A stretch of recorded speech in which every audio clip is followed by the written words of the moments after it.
stand the test in every clime and nation test. The old book and the old faith are the hope of every land. It's the book that tells us of the Father's love, when He sent His Son to us from heaven above, who by riches from His Spirit's hopes within, for this through His love we are saved from every sin. The old book and the old faith are the rock on which I stand. The old book and the old faith are the bulwark of the land. Through storms and stress they stand the test in every clime and nation's best. The old book and the old faith are the hope of every land.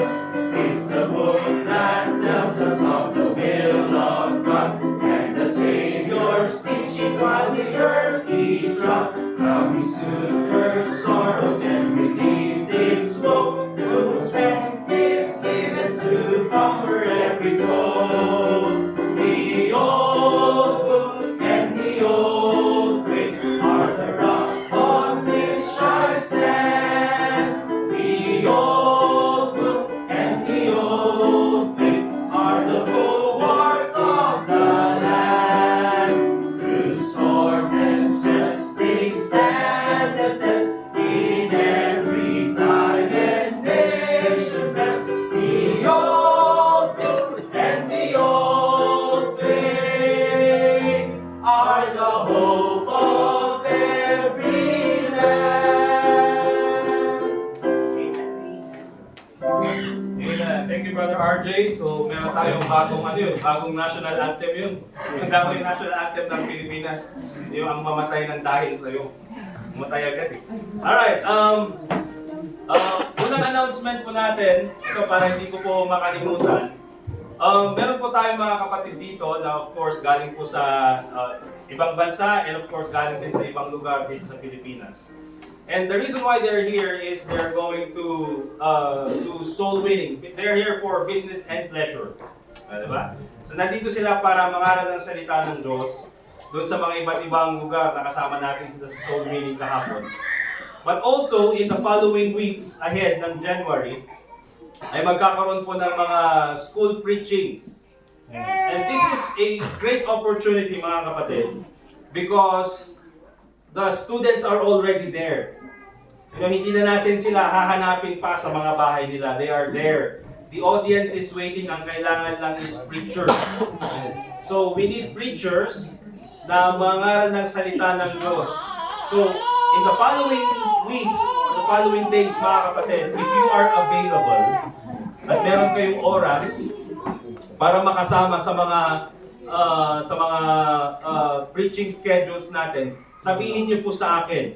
Okay? Kung kayo po ay walang gagawin in the following week, sabihin niyo sa akin. You don't have to preach. You can be there at mag-assist. Okay? Pwede niyo pong gawin yun. Pwede kayong maging silent partner. But if you can take a leave of absence sa inyong trabaho, mag-leave na kayo so that makasama tayo sa mga school preaching. Okay? And if you don't care about your job, just wag naman. Magpaalam naman kayo, Panginoon testimony, baptist yung nagpaalam. Diba? But ganun po yung gagawin natin. We'll also be inviting yung mga ibang preachers dun sa main church natin. Kasi meron pong school, for example, sa Magsaysay National High School, na mangangailangan ng 22 na preacher. Okay, hindi kasya yun sa hindi yun kaya ng iilan lang sa atin. So, we need as many people as we can get para mangaral ng salita ng Diyos. Okay? So, yun po yung gagawin natin this January. Amen po mga kapatid? So, samahan po natin sila.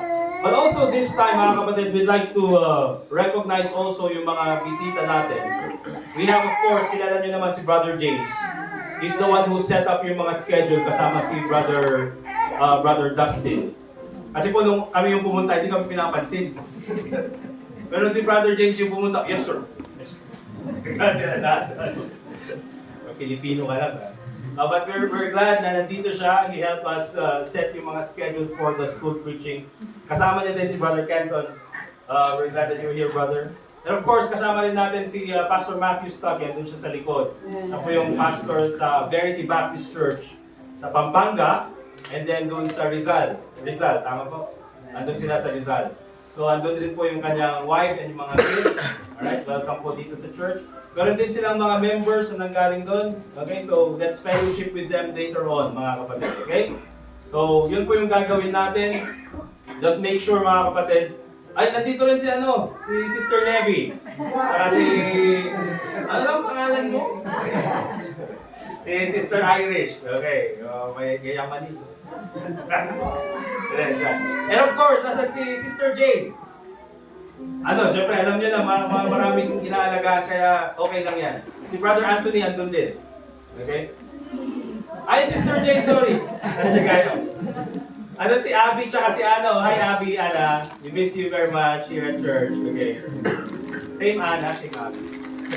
Alright, si Brother Anthony. And then si Janine. Nasaan si Silo? Ayun, okay? Fellowship with them later on sa lunch natin and then yung after service. But also this time, mga kapatid, we'd like to recognize yung mga magbo-birthday. Okay, so unang magbo-birthday, January 7, Sister Jane. Wow. Happy birthday, sis. And then si Sister Leia, January 7 din, parehas kayo. Si Stevin, wala si Stevin. Si Joni, si Joni. Si Sister Iris, January 29, kaso kabuanan niya na ngayon, hindi na niya kaya. Kaya hindi na siya nakarating. Si Floydie, it's her birthday. Di ba? And then sino pa yung batang nagsabi sa akin na malapit na yung kanyang birthday? Here. Di ba? When's your birthday? April. Malapit na yung kanyang birthday. Di ba? But we can sing for her this month. Wedding anniversary si Ma'am Aida. And then January 28. Ako ni Ma'am Sir Hector? Okay, since 1985. Amen. Diba? Huwag nyo nang kwentahin, mga kapatid. Huwag na. Okay. We have one more birthday. Oh yeah, who's it? Brother Kenton Knowles. Yesterday. Oh, when's your birthday, Brother Kenton? Yesterday? Alright. Don't worry, we know it. That's why it's predestined, so we prepared something for you for life. Yeah. Who else? Still Pastor Matthew. When's your birthday, Pastor? Not talking, but two of my kids in January. Oh, sino? Yun, dalawa. January 28th, Zeph. January 19th, Christabel. Zach and Christabel. Zephaniah. And Zephaniah. Okay, Zephaniah. And then, okay, happy birthday. Alright. Brother Jason. 17. At the three brother, baka yung mga January 17, ni Brother Jason. Let's sing happy birthday. Para sa mga mag-birthday ngayong January. All together. Happy birthday to you. Happy birthday to you. Happy birthday, happy birthday. Happy birthday to you. Amen. Praise God. One more song, Brother RJ, bago tayo lumako sa ating preaching ngayong umagang ito.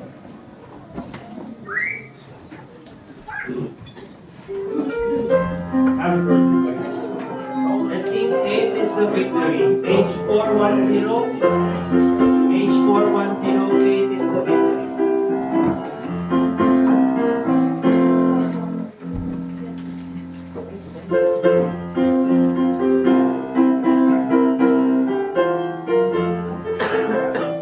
Okay po tayo may kagalakan. Amen? On the first verse, all together now. And come along the hills of light, we Christian soldiers rise, and press the battle ere the night shall veil the glowing skies. Against the foe in vales below, let all our strength be hurled. It is the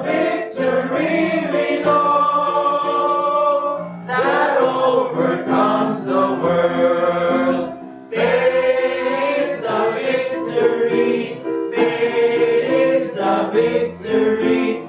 Oh, glorious victory that overcomes the world. His banner over us is love, our sword, the word of God. We tread the road, the saints above, with shouts of triumph trod. By faith they like the whirlwind swept on o'er every field. The faith by which they conquered death is still our shining shield.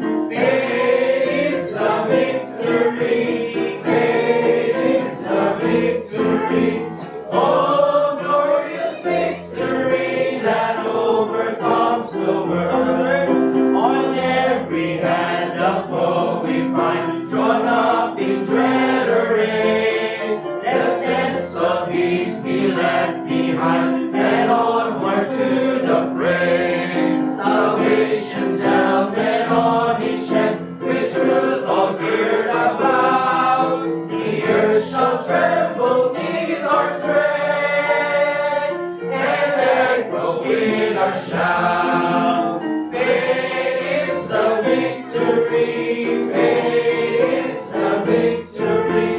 Oh, glorious victory that overcomes the world.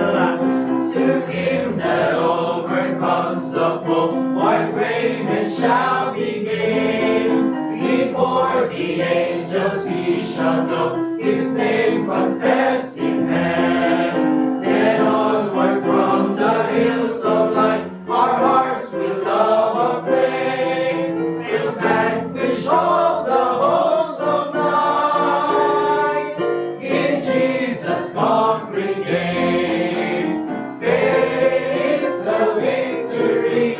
Faith is the victory. Oh, glorious victory that overcomes the Let's sing the chorus world. one more time. Acapella po mga kapatid. Faith is the victory. Faith is the victory. Faith is the victory. Oh, glorious victory that overcomes the world. Amen. Amen. Thank you, Brother RJ. Let's open our Bibles, please. Galatians chapter 5. And we'll read po yung verse 1 hanggang verse 25. Or basahin ko na lang po. Please follow me with your eyes in Galatians chapter 5.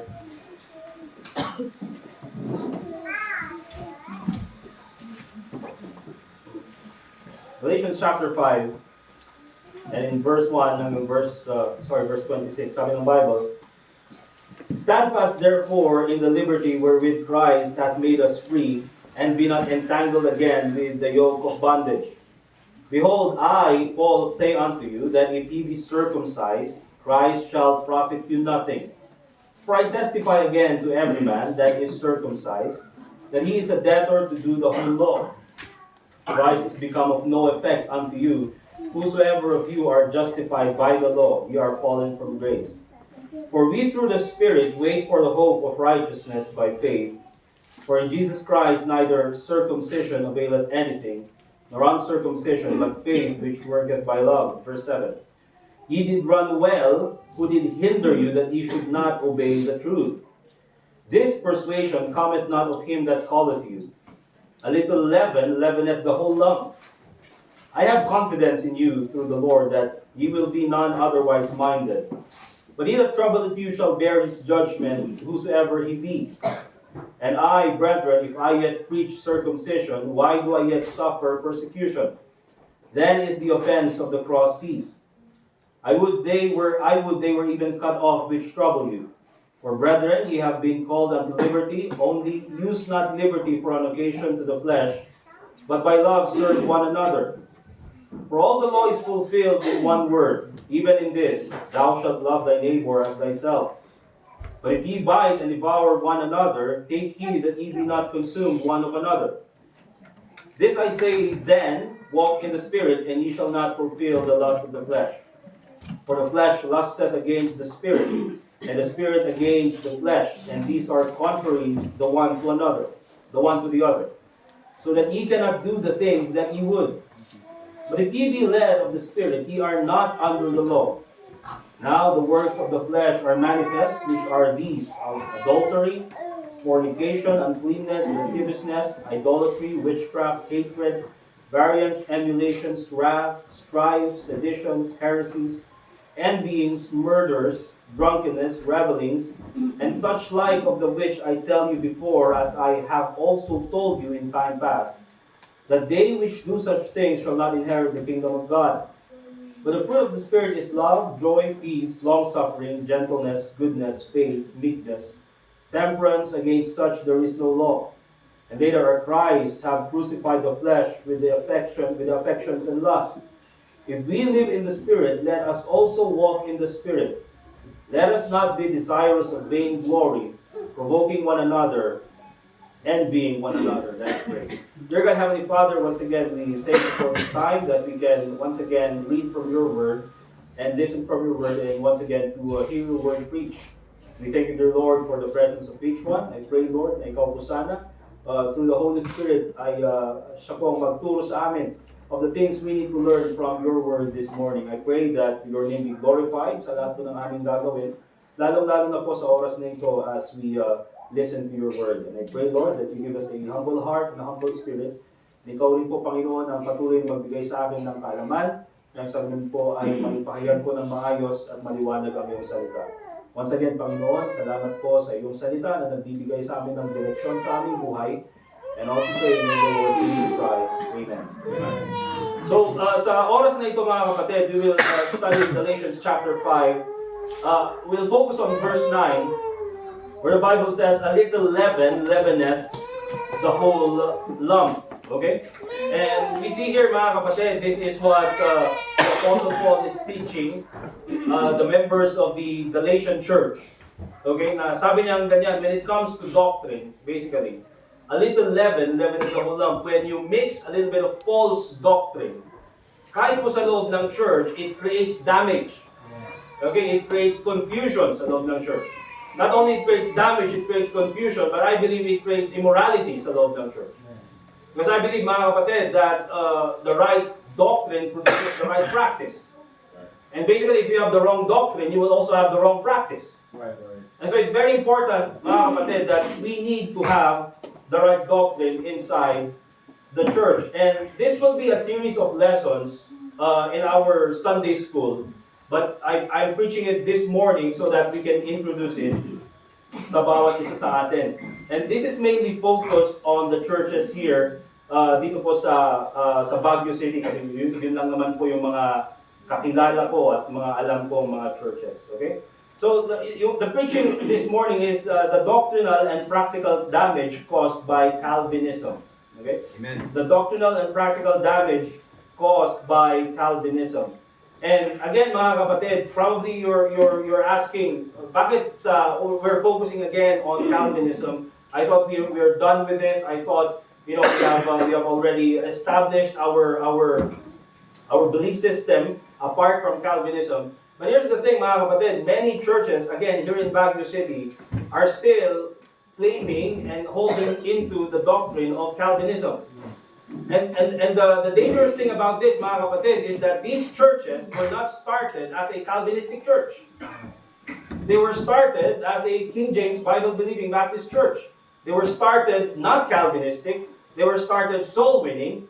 But apparently, nowadays, mga kapatid, they are now a Reformed Baptist church.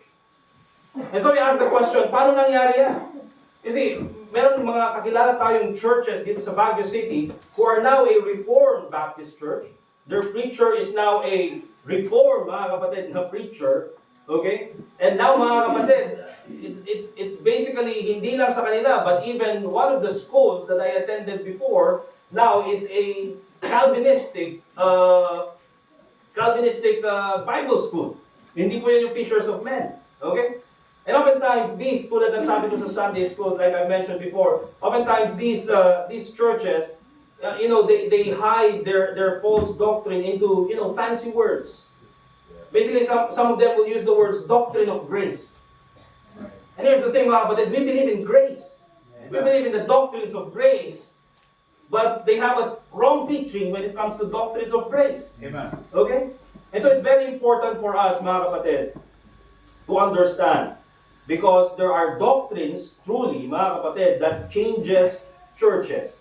It destroys friendships. And even, mga kapatid, it changes what people believe about salvation.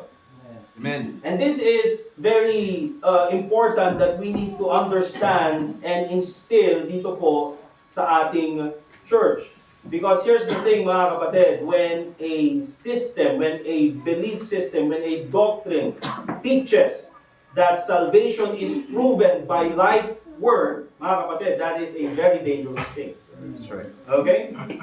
So, here's the thing, mga kapatid. Many Baptist churches, katulad po dito sa Baguio City, they hold on to the doctrine now of Calvinism. Either they call themselves Reformed Baptist Church. Me and my friends, we call them Transformers. I mean, Reformers daw sila, Reformers. John Calvin, Martin Luther. Transformers na lang. Sabi nila isa, transgender. Transformer na lang, no transgender. Okay? And so mga kapatid, these churches, they hold on to the doctrine of Calvinism, and our goal today, and in the following series of lessons about this ating Sunday school, is to test this doctrine once again by Scripture. Okay? And we've done it before, and makikita po natin mga kapatid, katulad po, just like what happened here in Acts chapter 17 verse 11, the Bible says, these were more noble than those in Thessalonica. Okay? In that they received the word with all readiness of mind, and searched the Scriptures daily whether those things were so. So regardless of who the Apostle Paul is, regardless of who the preacher was, dito mga kapatid, still the members dun sa Berean church, they tested the preaching with the Word of God. They tested the preaching with the Scripture. They did not let charm, get over them. Hindi nila hinayaan mga kapatid yung credentials. Oh, Dr. So-and-so said this. Hindi po yun yung tinignan nila. What they saw was what the Scripture said. And that's the reason why mga kapatid, sabi ni Apostle Paul, these were more noble than those in Thessalonica. Now, here's one thing that we can see here first of all, dun sa mga practical damage caused by Calvinism.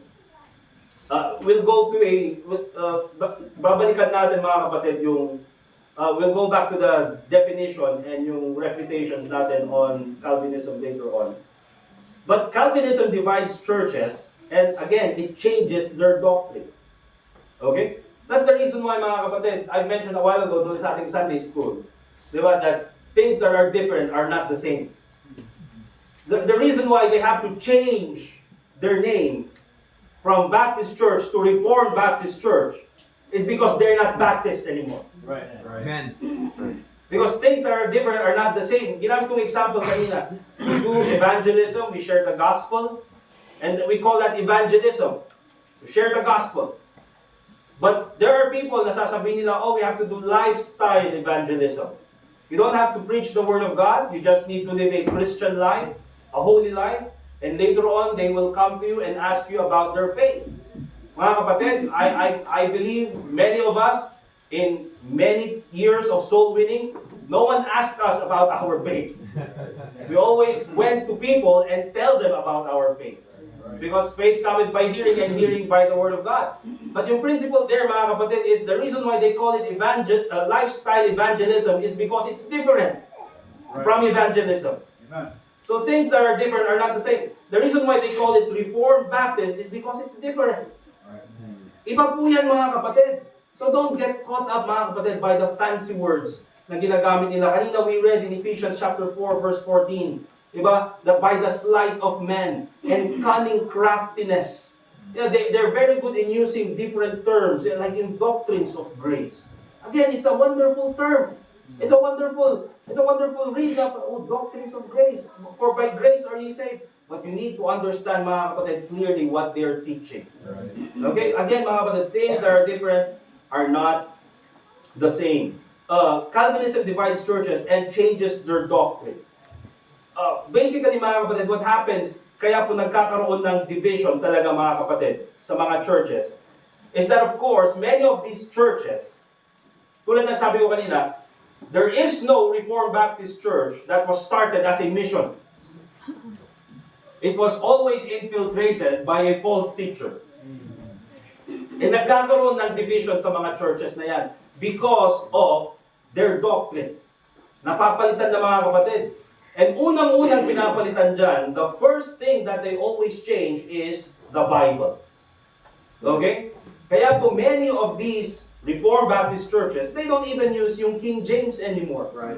They will use yung ESV. Bakit? Siyempre, mga kapatid, Dr. John Piper, Dr. John MacArthur, yan yung mga the Bible of intellectual people, ESV. Okay? Pero basically, mga kapatid, again, the reason why they are changing it, because it's not the same from the King James Bible. If it was the same, they wouldn't change it. Right. So, dahil dyan, mga kapatid, nagkukos ng division. Because when the church changes its Bible, it changes the message. That is basically, mga kapatid, automatic po na nangyayari yan. Let's go to Acts chapter 20, verse 29.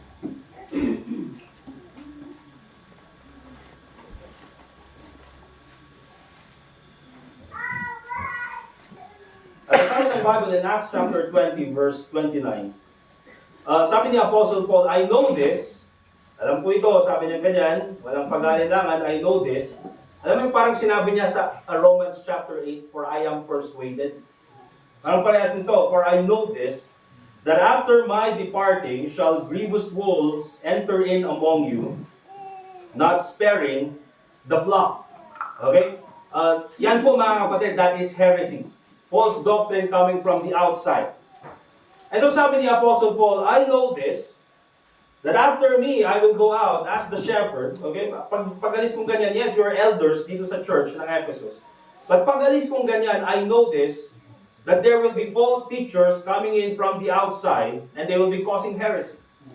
Okay? Yun po yung doctrine from the outside. And then sabi pa niya ganyan, also of your own selves. Yun naman yung apostasy.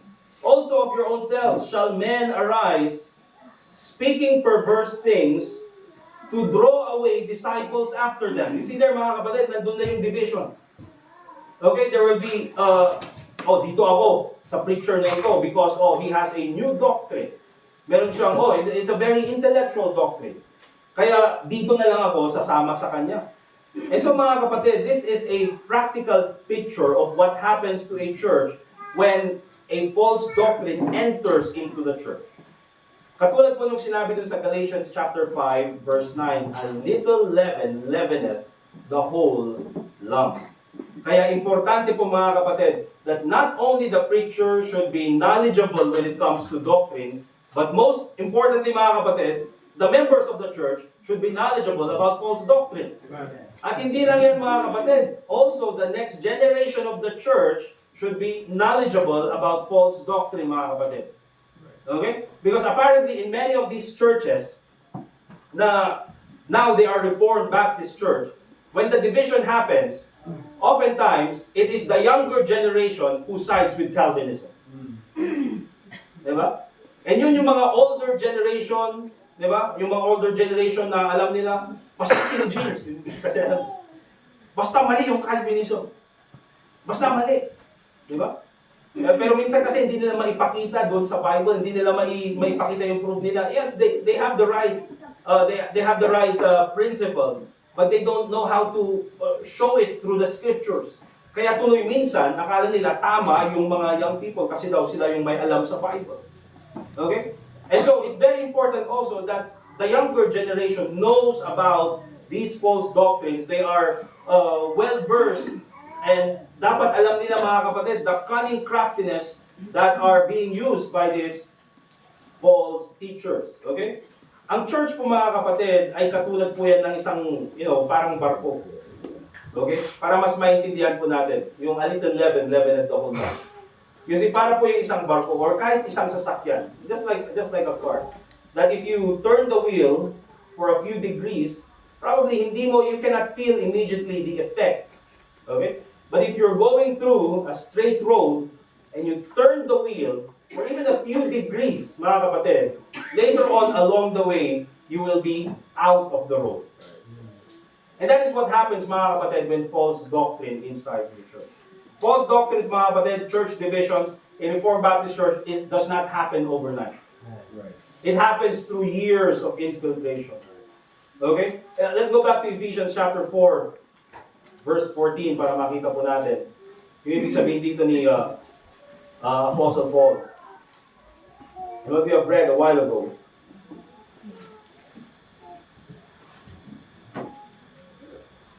Ephesians chapter 4 and in verse 14, the Bible says, that we henceforth be no more children, tossed to and fro and carried about with every wind of doctrine.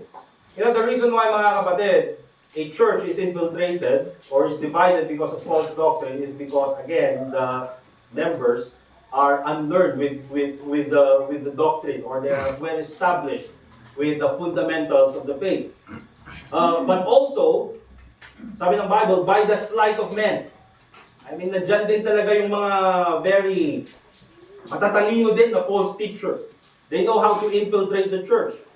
And here's the thing, mga kapatid, and cunning craftiness, look at this, whereby they lie in wait to deceive. So, a church split, mga kapatid, a Baptist church going to a Reformed Baptist church, it doesn't happen overnight. Nandyan sila. The false teacher is there, waiting for the opportunity, waiting for the right time, waiting for a weakness in the church, waiting for a weakness in the leadership, so that later on, pwede niyang ituro yung kanyang false doctrine. Okay? So Calvinism divides churches and reforms their doctrines. Okay? Now let's go to a brief definition and refutation of yung kanilang doctrine. Okay? Mga kapatid, nasusundan niyo ba sa amen? Amen. Okay? Now, Calvinism, as we mentioned before, meron sila yung kaniyang sinusundan na doctrine na ang tawag nila ay tulip. Okay? Parang ginawa nilang, parang acronym bang tawag ba? Acronym. They turn it into an acronym. Okay? And basically, these 5 points of Calvinism, this was an answer to another heretic before, na ang pangalan niya is si Arminius. Okay? Na nagtuturo ng salvation by works. Okay? And it's very important na makita po natin, mga kapatid, because even John Calvin did not teach this in his original teachings, yung tulip. It was yung mga modern Calvinists na dinagyan nila ng acronym. Okay? So, unang-una, mga kapatid, total depravity. Para mag-gets natin, para makasunod po tayo. One of the teachings that they teach, doctrines that they teach, is total depravity. And by their definition, sabi nila, man is so sinful that he cannot respond to God unless God first regenerates him. Saglit lang, mga kapatid, man is so sinful that he cannot respond to God at all unless God first regenerates him. Ganito yun. Hindi natin explain. Diba? Na ang tao daw, mga kapatid, ay napaka-makasalanan, which is true. Diba? Tayo po ay makasalanan. But sabi niya ganyan, man cannot respond to God unless God saves him first. Kaya, dyan po pumapasok, mga kapatid, yung idea na ang tao, before he can have faith sa Panginoon, God needs to save him first. Okay? Now, ang tawag natin, mga kapatid, is faith cometh by hearing, and hearing by the word of God. Alright? For whosoever shall call upon the name of the Lord shall be saved.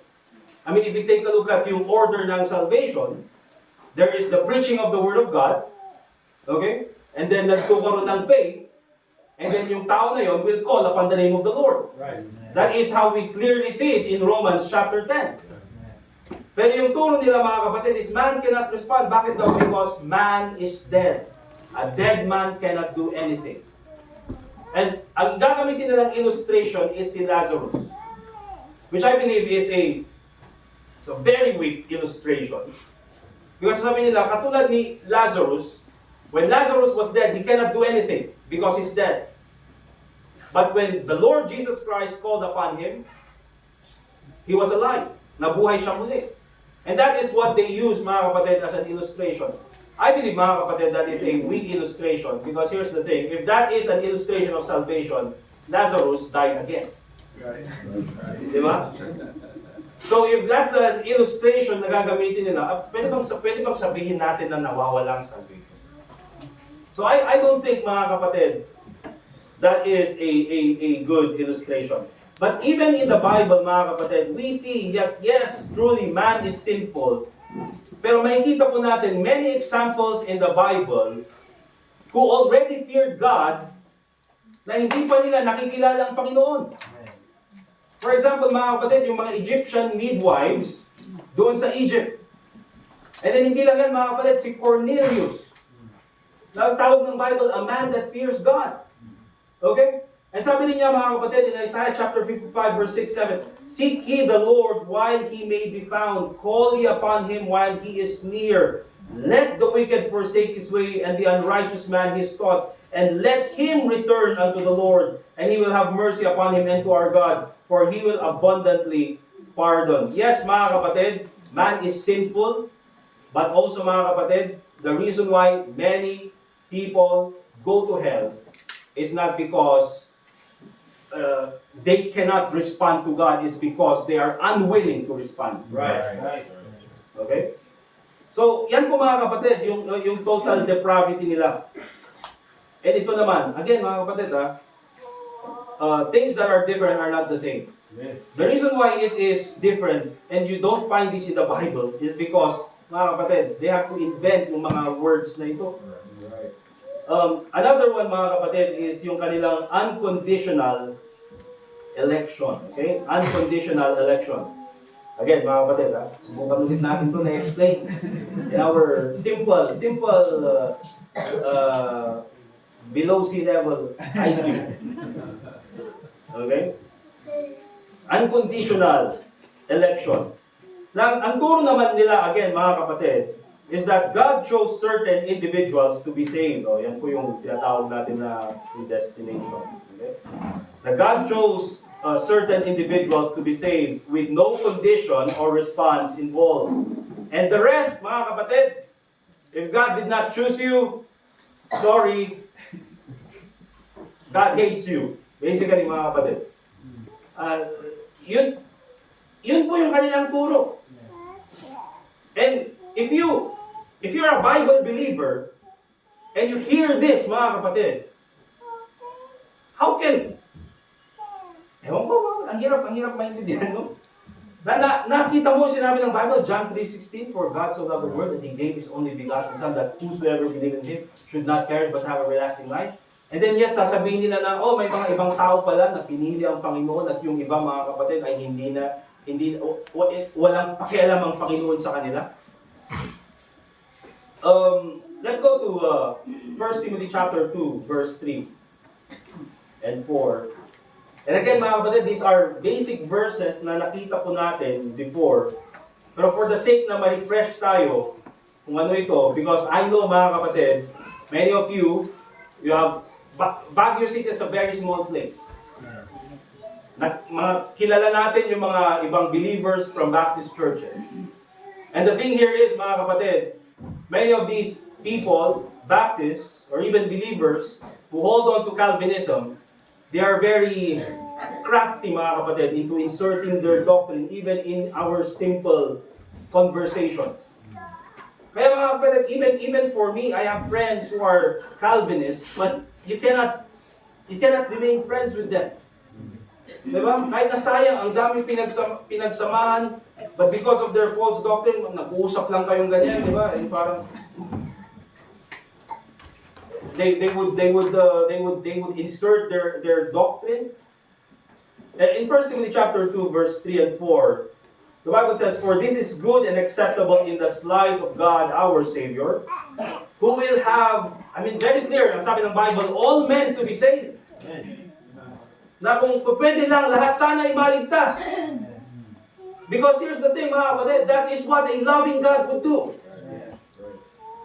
That will have all men to be saved and to come unto the knowledge of the truth. And let me read to you 2 Peter chapter 3, verse 9. The Lord is not slack concerning His promise, as some men count slackness. But sabi ng Bible, is long-suffering to usward. Long-suffering to usward, not willing that any should perish. Hindi po kalooban ng Panginoon na hanggat maaari ay yung tao pupunta sa impyerno, hanggat maaari gusto niyang iligtas yung tao na yan. Pero yung tao na yan, hindi maliligtas kung hindi niya tatanggapin si Kristo bilang tagapagligtas. And so sabi ng Bible, but that all should come to repentance. Na lahat sana talikuran nila ang kanilang maling pananampalataya and they would turn to God for salvation. You see, that is God's will.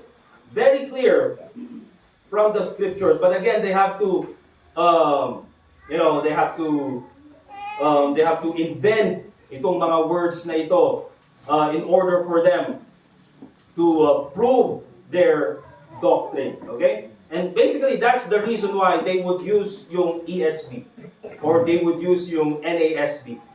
Because if you're a Bible believer and you study the Bible, I believe, mga kapatid, you will not come up with the ideas of Calvinism. Right. Okay? Because it's very clear, mga kapatid. Ito pa, mga kapatid, okay? Very important. Letter L. Asan na tayo? Letter L. Okay, ito. Limited atonement. Ito yung pinakamadali. If there's something within this doctrine that is easily broken, it is yung letter L. Bakit, mga kapatid? Hindi yan laban. Loser. Yan. Limited atonement. Okay?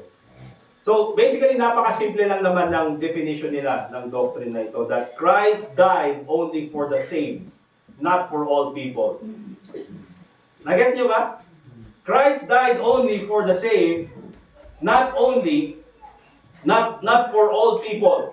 Bakit? Because if Christ died for all according to their, infinite intellectual abilities, na kaya nilang understand yung isip daw ng Panginoon. Di ba? Alam mo parang pag nag-isip ko siya, parang yung Professor X dun sa... Di ba? So parang pagka, ayon sa kanila, if the Lord Jesus Christ died for all, and yet that person is going to hell, then Christ's sacrifice is useless.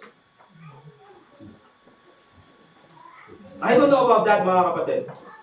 But let's just go to what the Bible says. Amen? Kasi yun naman yung standard natin, hindi yung explanation nila.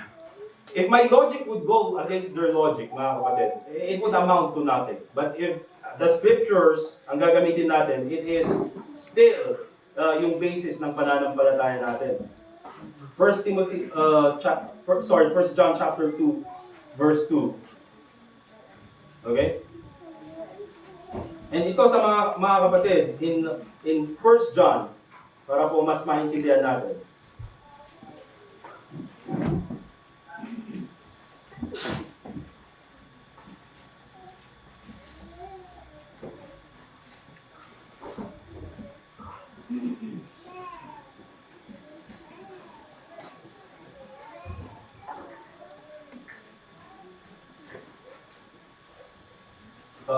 Tingnan nyo, mga kapatid, sa 1 John chapter 1 and in verse 4, you will see here, mga kapatid, na ang kausap dito ni John is believers. Sabi niya ganyan, and these things write we unto you that your joy may be full. Chapter 2, verse 1, my little children, these things write I unto you that ye sin not, and if any man sin, we have an advocate with the Father, Jesus Christ the righteous. So, ang kausap niya dito, mga kapatid, is none other than believers. Tama? He's talking to believers. And so in 1 John chapter 2, verse 2, sabi niya ganyan, and He is the propitiation for our sins, talking about Him and every other believer. And sabi niya ganyan, and not for ours only, but also for the sins of the whole world. Amen. And so, mga kapatid, very clear from the scriptures na si Kristo po ay hindi lang namatay for the apostles or even for the saved or even for us. He died for all. And so, mga kapatid, limited atonement, basically, mga kapatid, is a very easily broken doctrine because you don't have to go very deep sa explanation at ipakita na mali yung limited atonement. Okay? Kasi ang tinuturo po natin mga kapatid is basically yung universal atonement. That Christ died for all. Hebrews chapter 2 verse 9, but we see Jesus who was made a little lower than the angels for the suffering of death crowned with glory and honor, that he by the grace of God should taste death, for the Baptists. Diba? For ano pa kaya? For every man. Diba? Basically, yun yung sabi ng Bible. Okay? So, limited atonement. Ito, letter I. Ito, maganda to. Ito, medyo irresistible grace. Okay? You've heard this before. Irresistible grace. Mga kapatid, if it's irresistible, it's not grace. Right. Amen. Diba? Pero kaya pagsasamahin nila ganyan. Kasi pag sinabi natin grace, mga kapatid, libre. For by grace are ye saved through faith, and that not of yourselves. It is the gift of God. That is the illustration that we always use when we share the gospel. Diba? How do you accept the gift? You don't have to do it by words. You just have to accept it. You just have to receive it. Diba? Basically, yun lang naman. John chapter 1 verse 12. But as many as received Him, to them gave the power to become the sons of God.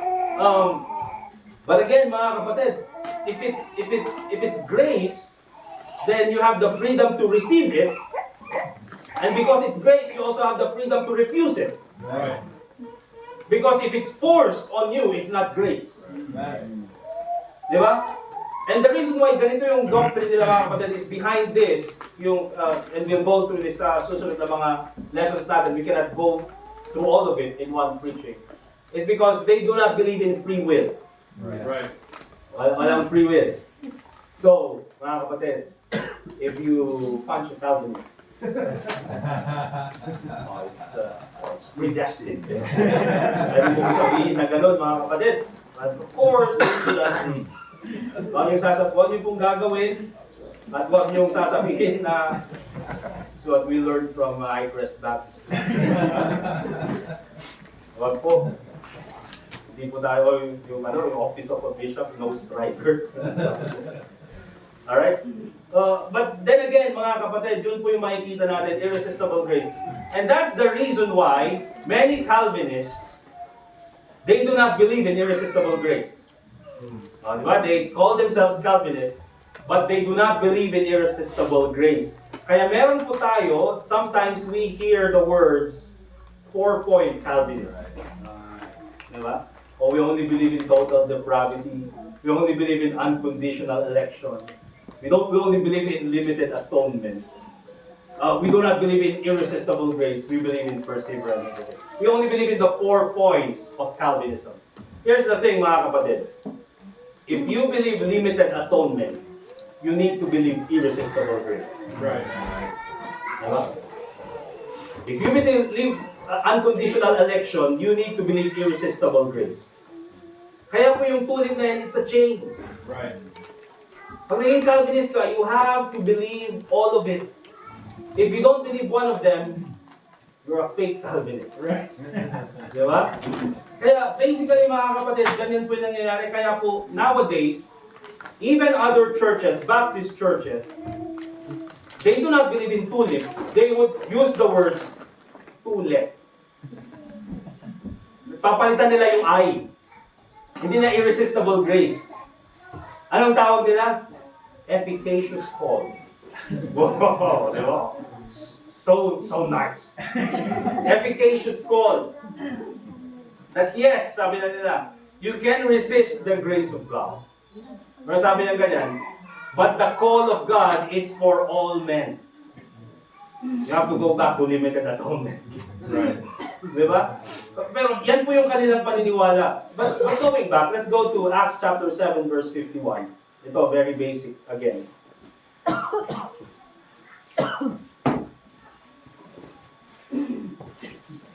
Very basic po.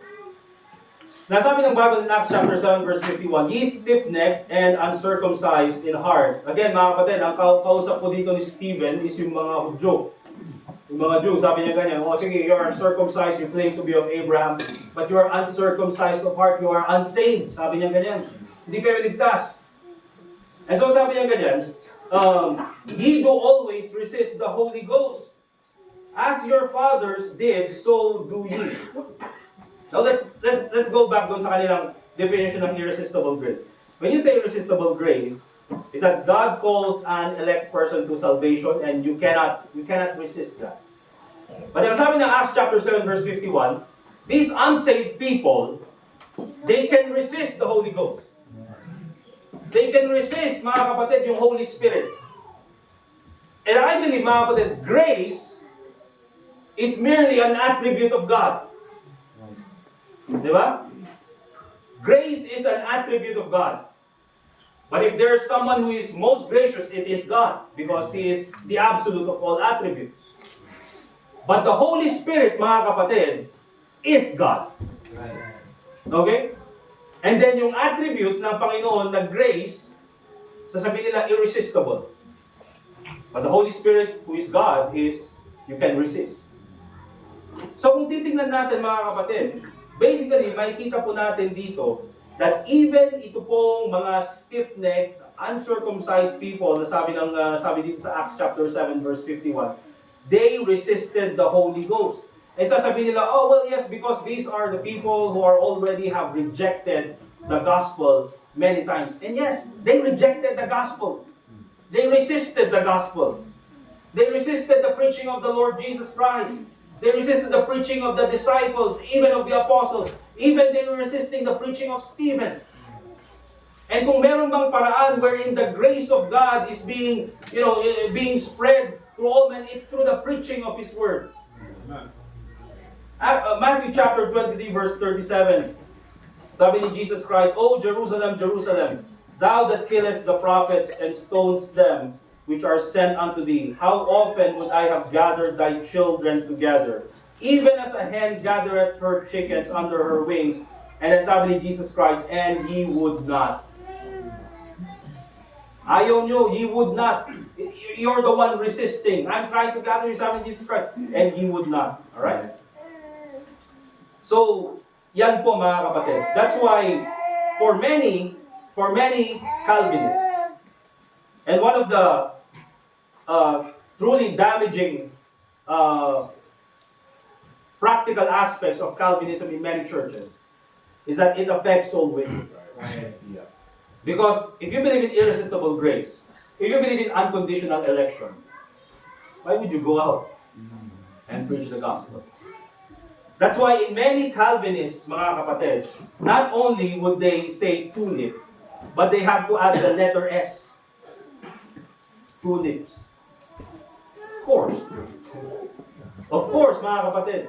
But why do they have to add the letter S? Soul winning.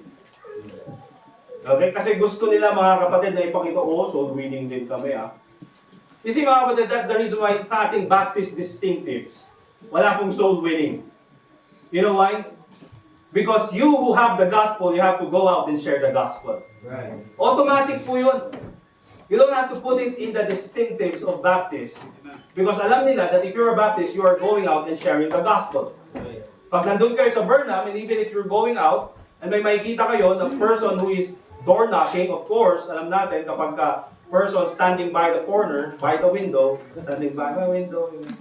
alam mo, Jehovah yun. Di ba, may hawak lang na parang away. Ganun na. Alam mo na Jehovah yun. Pag naglalakad dyan, mga kapatid, at meron yung bag na, parang lalagyan ng laptop. More than likely, Jehovah yun. Or nagre-repair ng computer. Di ba? Or papunta sa church, mga kapatid, that's not carrying a Bible. You will see that. You know what? Color white, black slacks, going to church, not carrying a Bible, Marlboro, alam na natin. Di ba? So alam na natin. Okay, you already know it. Because yun po yung kanilang turo. But if you see a person, mga kapatid, na may hawak na Bible, and then going out and sharing, and door knocking, mga kapatid, more than likely it's a Baptist. Right.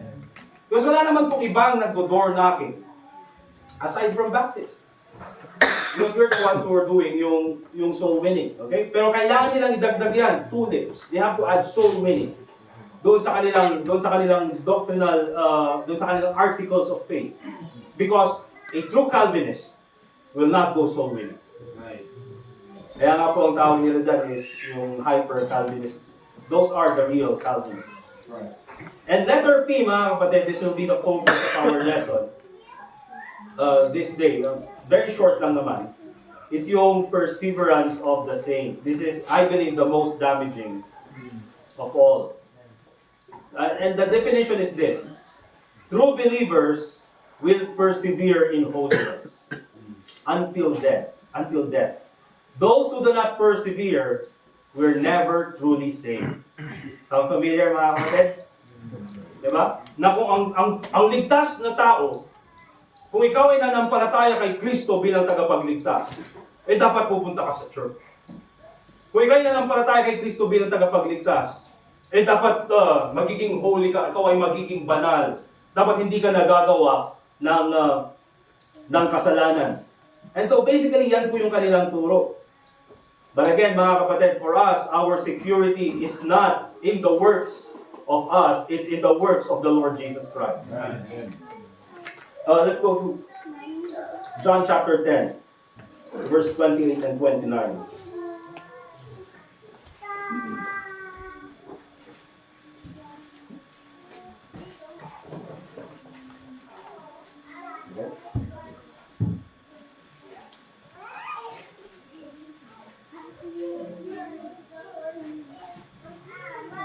In John chapter 10, verse 28 and 29, ang sabi ng Bible, and I give unto them eternal life, sabi ni Jesus Christ. So sino nagbibigay? It is the Lord Jesus Christ.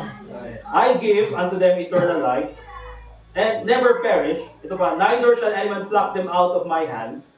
My Father, which gave them me, is greater than all, and no man is able to pluck them out of my Father's hand.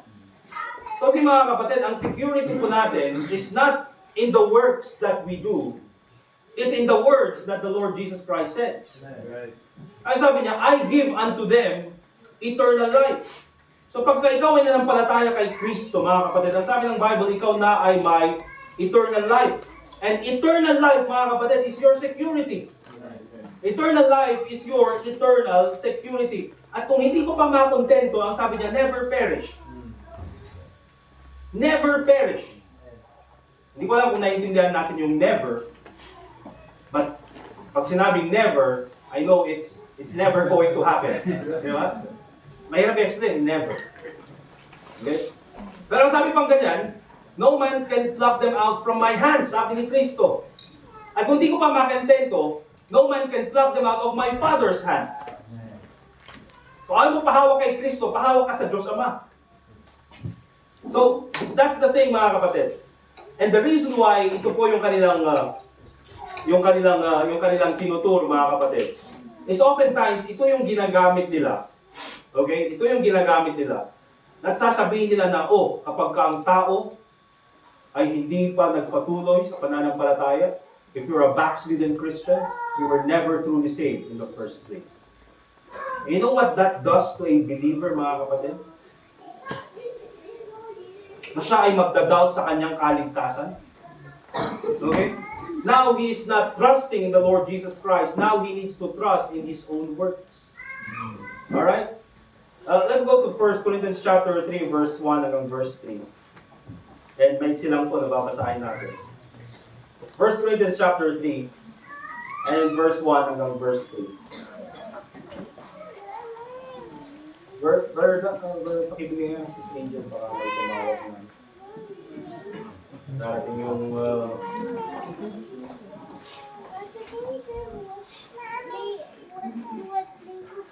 Thank you, Abraham.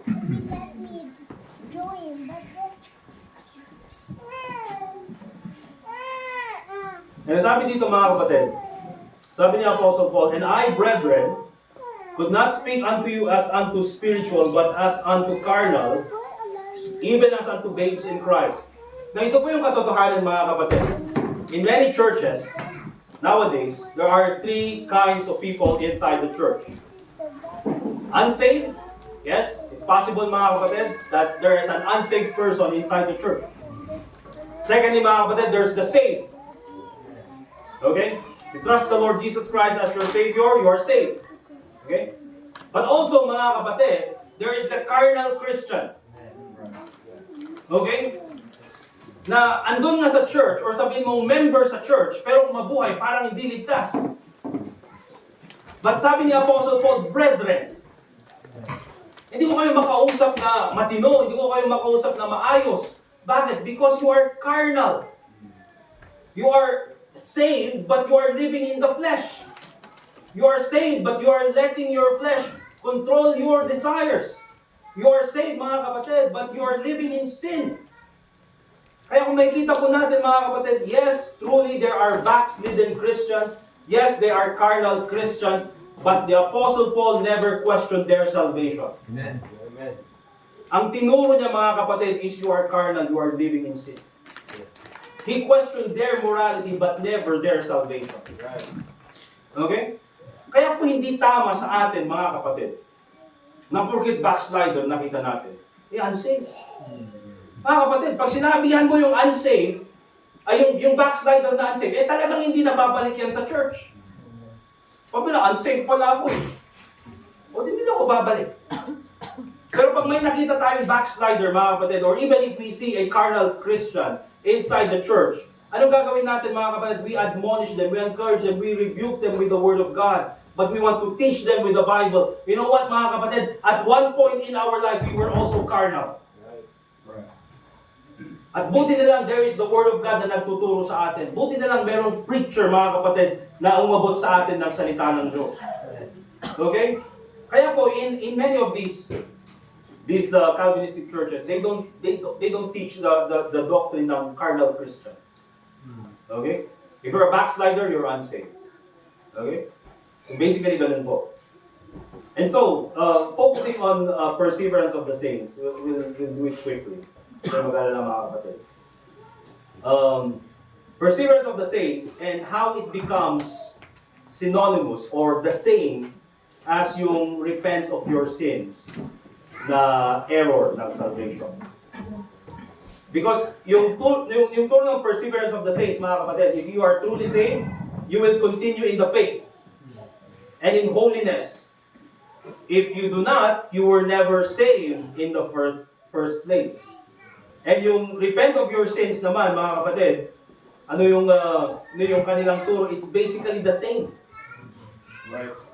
That if you're saved, you need to continue in the faith. So they do not call it perseverance of the saints. They call it repent of your sins. And basically, mga kapatid, ganyan po yung nangyayari sa maraming Baptist churches nowadays.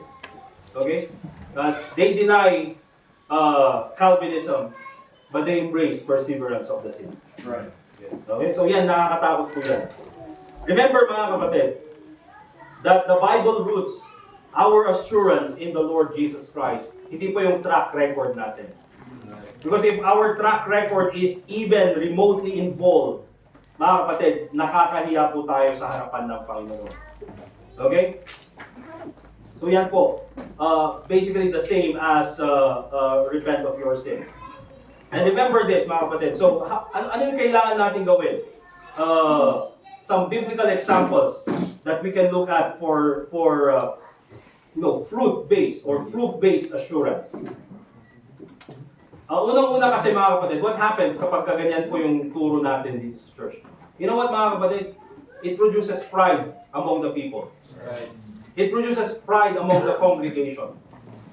Meron tayo, mga kapatid, mga inspector. Fruit inspector. Saved ba ito? Bakit ganun yung buhay niya? Siguro hindi yan saved. Ano tingin mo dyan, Brad? Hindi yan siguro saved. Hindi yan saved. Ito, saved to. Alam mo yung mga nag-check ng inspector doon sa palengke? Yung mga fruits? Oh, okay. Hindi po mga kapatid. Kaya minsan tuloy, ang tingin nila sa kanilang sarili, yung gumagawa ng tama, yun lang yung ligtas. Look at 2 Peter chapter 2, verse 7 and 8. Ito po, we've already seen before. 2 Peter chapter 2. And in verse 7 and in verse 8.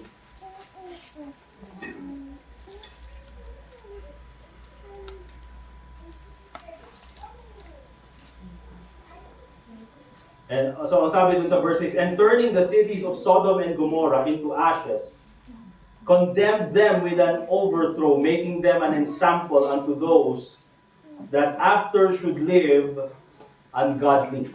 Ewan ko mga kapatid, ano yung gay pedestrian sa Johnny, tinanggal na ba yun? Meron pa rin. So yun nakapunta na doon. Wala pa?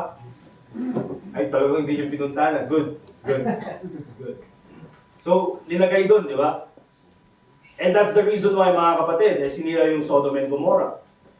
And so, ang sabi sa verse 7, and delivered just Lot. Yung just, mga kapatid, hindi po yung only. Na just. Right. Pag sinabing just dyan, mga kapatid, is yung, basically justified. And delivered just Lot, vexed with the filthy conversation of the wicked. So itong si Lot, mga kapatid, kasama ni Abraham. And because dumating yung point that, sabi ni Abraham, hindi tayo pwedeng magsama. Alright? And so, Abraham gave Lot a choice. Either you choose this, if you will go there, I will go there. If you will go here, I will go there. Basically, yun yung sinabi ni Abraham. So itong si Lot, pinili niya yung Sodom and Gomorrah. Okay? Despite of its immorality, he went there because of its economy. Because, wow, it's like the land of Egypt. Okay? So he went there with his family and nabuhay siya sa makabundong lugar, punong-puno ng kasamaan. But here's the thing, mga kapatid, he never lost his salvation. Right. Just Lot, ang sabi ng Bible. And if you don't believe that means justified, in verse 8 the Bible says, for that righteous man, the Bible says, dwelling among them, in seeing and hearing vexed his righteous soul, from day to day with their unlawful deeds. Right. So, that's the thing, mga kapatid. That's a good example na makikita natin, mga kapatid, that even po yung mga taong alam yung katotohanan, even po yung mga tao, mga kapatid, that who knows the truth, who are saved, pwede po silang mapunta sa part, mga kapatid, of carnality. And let me tell you this. Yes, if you live in carnal sin, if you live in sin, you're still saved. If you trusted the Lord Jesus Christ, you're still saved. But remember this, you will never be happy. Right. You will live a miserable life.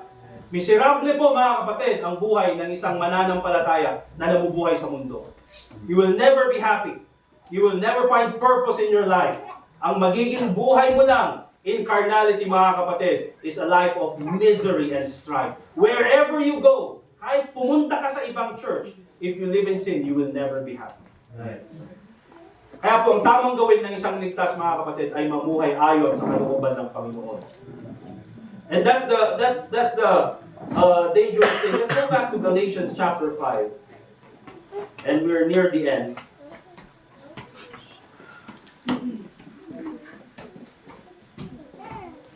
Kaya po yung turo ng perseverance of the saints, and kahalintulad po, it's the same as repenting of your sin. Ang sabi ni Apostle Paul,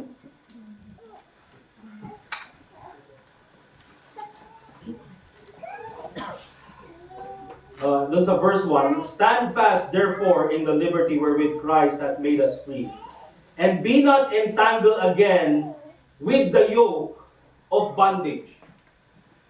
Kasi mga kapatid, ganyan po yung ginawa doon sa Galatia.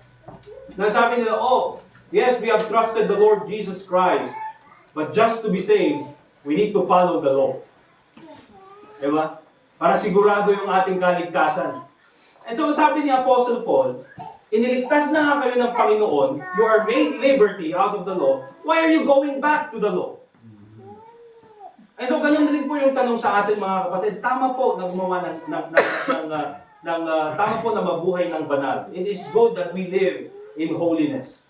But remember, mga kapatid, it is never a proof. It is never a fruit. It is never, evidence na tayo po ay ligtas. Okay? Now, before we end, bago po tayo magpatuloy, ano pong kailangan natin gawin in order for us to continue as a church in avoiding all of these false doctrines? Just focusing on perseverance of the saints. Mga kapatid, we just keep the gospel simple and that's it, mga kapatid. Simple and clear. Because ganyan nga po mga kapatid, yung pagkakapresent sa atin. The gospel has always been simple and clear. It is simple that could be understood by the smallest child, sabi ni Jack Hyles, yet profound enough that kahit po yung mga pinaka-intellectual na tao, they fall in wonder of God's salvation. Okay? Just keep the gospel clean, simple and clear. And remember this, mga kapatid. The only proof of our salvation that we need is the Bible. Amen. Okay? The only proof of if you're doubting, ligtas kaya ako o hindi. Di ba? At kung ikaw ay dumarating sa point na, ligtas talaga kayo o hindi. The only proof that you need, kaya nga po when we share the gospel, di ba, pinapakita natin that the proof of salvation is the Bible. Bakit? Sabi ng Bible in 1 John chapter 5 verse 13, we'll end with this verse. 1 John chapter 5 verse 13. Ang sabi ng Bible, these things have I written unto you. At sabi niya ganyan, that believe on the name of the Son of God. Do you believe in the Lord Jesus Christ as your Savior? Diba? And so sabi niya ganyan, that ye may know that ye have eternal life. Alam mo ito, for I am persuaded, walang pag-iinlangan, Ilocano awan pa nagdwa-dwa. I have eternal life, and that ye may believe in the name of the Son of God. Remember this, mga kapatid. Ang proof ng kaligtasan po natin is not in our works. It is in the words of the Lord Jesus Christ. It is in the Word of God. Amen? Amen. So huwag po tayong papaloko. Pagka po may mga katrabaho kayo or even kakilala here sa mga Baptist churches in Baguio who try to teach you or give you points about doon sa kanilang ideas on Calvinism, mga kapatid, don't entertain it. Okay? Do not entertain it. You know why, mga kapatid? If you entertain it, you will have that in your mind, you will come here in church, and then later on, you will try to look at everything in a Calvinistic perspective. Okay? So wag niyo pong gagawin. Amen? Let us pray. Dear God, Heavenly Father, once again, we thank you for this time na binigay niyo sa amin. Salamat po sa oras na binigay niyo. And I pray, Lord, that as we continue in serving you, ikaw po, Panginoon, ng patuloy na mag-bless about sa amin. Tulungan mo po kami, Panginoon, sa aming mga pagkukulang. And I pray, Lord, that this message once again will remind each and every one of us na kami po, Panginoon, ay magpatuloy sa aming pananampalataya. As we have this invitation, dear God, Lord, help us pray for our church. Help us pray especially for our family. At ganoon din po sa aming sarili, Panginoon, that we will not be entertaining or even be infiltrated with these false doctrines. Lord, help us have the humility to always learn from the Word. And also, Lord, the humility that if there are some things that we do not understand the Scriptures, that we will have the humility to ask others, especially our preachers, about the doctrine of our church. So ikaw po, Panginoon, ang patuloy na maging gabay sa bawat sa amin. And also pray in the name of the Lord Jesus Christ. Let's continue to pray, mga kapatid. Again, this time, I ask you to pray for yourself, pray for your family, pray for your church, mga kapatid, na hindi po tayo magpaloko at hindi po tayo magpaggamit sa mga ganitong klaseng doktrina. Sige po, pwede po tayo manalangin.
Heavenly Father, once again, we thank you for this time that we can respond through prayer. I pray, Lord, that once again, your name be glorified in the remainder of our service. Sa lahat po ng aming gagawin, pangalan po ang mabigyan ng kalwalatian. I also pray in the name of the Lord Jesus Christ. Amen. Amen. Alright, so we'll have our offering, mga kapatid.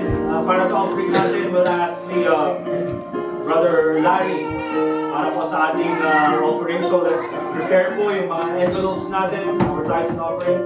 We'll ask si Brother Jazer and si Brother Dustin na sila po yung ano natin. Mga bagman. Mausay mga bagman sa kongreso.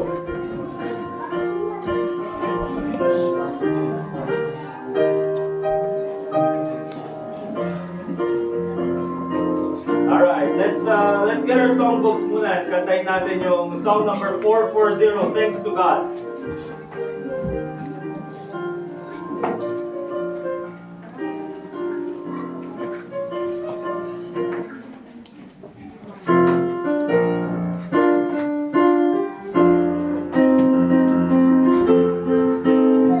So remember mga kapatid, let's give cheerfully, let's give say gratitude sa Panginoon. Thanks to God, all together in the first stanza. Thanks to God for my Redeemer. Thanks for all thou dost provide. Thanks for times so God of memory. Thanks for Jesus by my side. Thanks for pleasant balmy springtime. Thanks for dark and dreary fall. Thanks for tears by now forgotten. Thanks for peace within my soul. Thanks for prayers that thou hast answered. Thanks for what thou dost delight. Thanks for storms that I have weathered. Thanks for all thou dost supply. Thanks for pain and thanks for pleasure. Thanks for comfort in despair. Thanks for grace that none can measure. Thanks for love beyond compare. Thanks for roses by the wayside.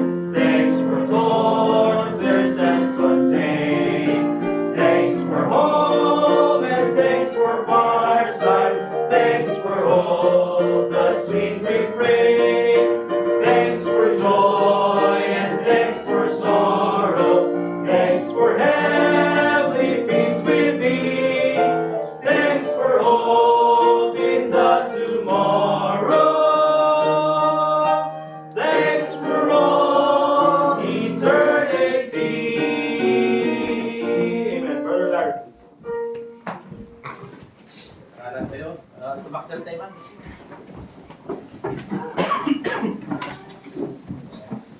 Yes, bigyan man ang kabalin. Thank you, Madam. Naliti sa oom ng kami nangigan. Sakay kami dagito na katama mapukaw. Tibiyag mi, kapanunutan mi, puso mi. Nakading kanayon na ipadagit mumutlan na dito na laban ni Holy Spirit mo kami anak. Thank you, Diyos Ama, dagiti parabog na tayo kapay. Uray pa'y kami dating offering ng kami alam, dating sulaman, at lakad niya mausap, lahat, nagpunay para ipakaiday-dayawa. Dagiti kami dapat yung kararating ka, sinarat na po ni Jesus. Amen. Amen.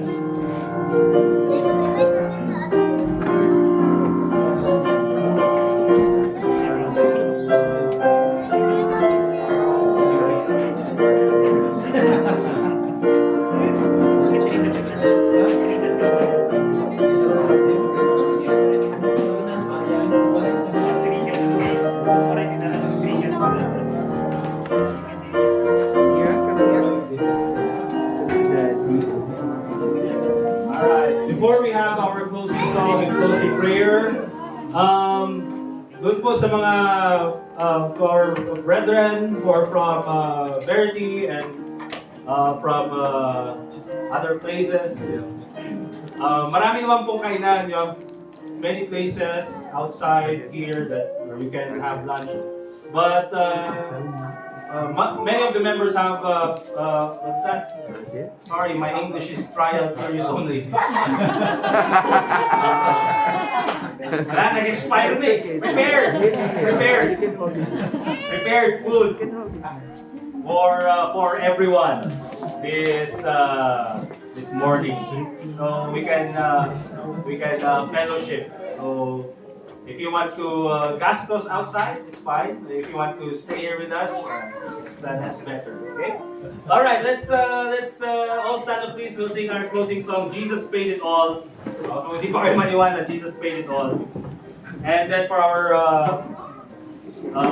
closing prayer, ang biro wala na. Nag-expire na. For our closing prayer, is it okay if we ask Pastor Matthew? Okay. All right, let's sing song number 3, Jesus Paid It All. Number 3. Ay, hindi ko pa sinabi. So, hindi ko sinabi yung page. Song number 3. Page number 6, Jesus Paid It All. All right, all together on the first stanza. I hear the Savior say, thy strength indeed is small. Child of weakness, watch and pray. Find in me thine all in all. Jesus paid it all to him I owe. Sin had left a crimson stain, he washed it white as snow. Lord, now indeed I find thine power and thine alone can change the leper's spots and melt the heart of stone. Jesus paid it all to him I owe. Sin had left a crimson stain, he washed it white as snow. For nothing good have I, whereby thy grace to claim. I'll wash my garments white in the blood of Calvary's Lamb. Jesus paid it all to him I owe. Sin had left a crimson stain, he washed it white as snow. And when before the throne I stand in him complete, Jesus died my soul to save, my lips shall still repeat. Jesus paid it all to him I owe. Sin had left a crimson stain, he washed it white as snow. Amen. Praise God. Dear Heavenly Father, thank you for allowing us to gather here together in church, and thank you for a church that stands against Calvinism, believes in soul winning, keeps the gospel clean and pure. It's all by grace through faith, not of works, God. And ask you to just bless these entire couple of weeks with school preaching and a lot of soul winning. Ask you to continue to bless this church. We just pray these things in Jesus' name. Amen. Amen. We're dismissed, mga kapatid, and shake hands, fellowship. May coffee dyan. Okay na yata yung coffee. Yan.